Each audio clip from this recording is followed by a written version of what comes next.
Hi, I'm Chief Rob Wylie, Fire Rescue 1. We're up just north of Las Vegas, Nevada, in the beautiful town of Mount Charleston, Nevada. And with me, Assistant Chief Mike Johnson. Thanks for coming up with us. How you doing? I'm great. It's a beautiful part of the country, and it's striking to me that we're so close to Las Vegas, but here we are in the mountains, and you've got a whole new mission. Yeah, you're absolutely right. Only 30 minutes away from the Strip, we're up in this alpine area, and it really does come with a lot of different challenges than the urban setting.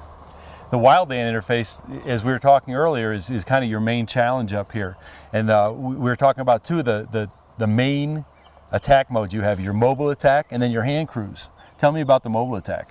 Well, the mobile attack is rather simple.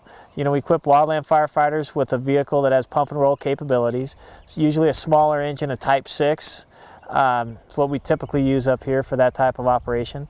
The nozzleman stands not too far off of the front bumper and in vision of the driver, and they move at a real slow pace with a coordinated effort, and they suppress fire along roadsides or fire breaks, things like that.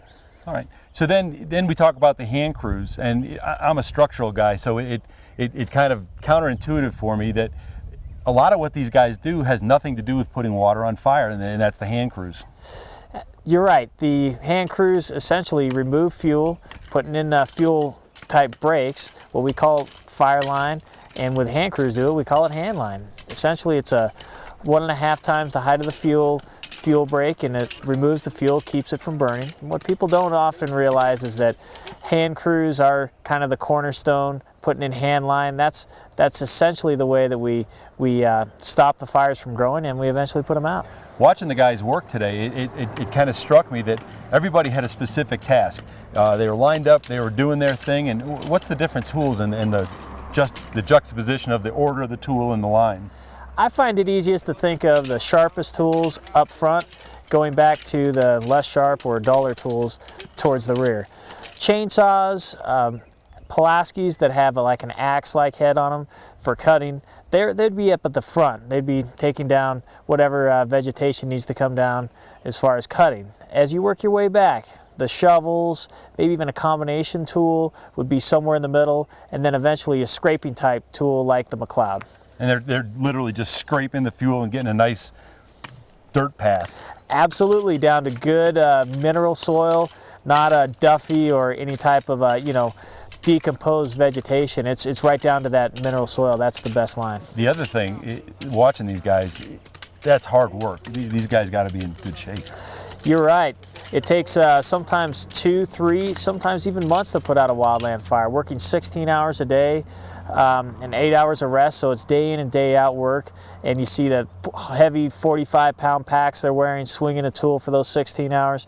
Yeah, it's definitely a tough occupation. And we're about what here, almost 8,000 feet in elevation? Yeah, right about that. How does that affect the guys working? Well, especially if you're used to working in a lower elevation and you come here, you get winded a little quicker. You get a little sleepier early. It's just a little less oxygen in the air to breathe, so that's difficult too. Chief, you guys are kind of up here on your own. You're a long way from town. You've got some great relationships with other agencies. How does that work? Well, I'd like to explain. It's being in a remote area, we could be 45 minutes to an hour before we could see even another piece of equipment that's from our own agency. So we have to rely on our neighboring agencies, and in this case, the United States Forest Service and the Nevada Division of Forestry. They have stakeholders, they protect property up here, so it's an interagency effort. Not one agency up here could do it alone. It's a great camaraderie watching the guys work together. It was almost seamless. You really couldn't tell once they got working who were the guys from Clark County, who were the guys from the Forest Service. It was fun to watch. They really got together good. Yeah, we're really proud of the relationships we have with the other agencies, and we look forward to continuing that in the future. Well, you guys got a great place up here, and you're doing a great job, and we appreciate you taking time out to be with us. Thank you. It's a pleasure to meet you. I'm Chief Rob Wylie from Fire Rescue 1. Thanks for watching.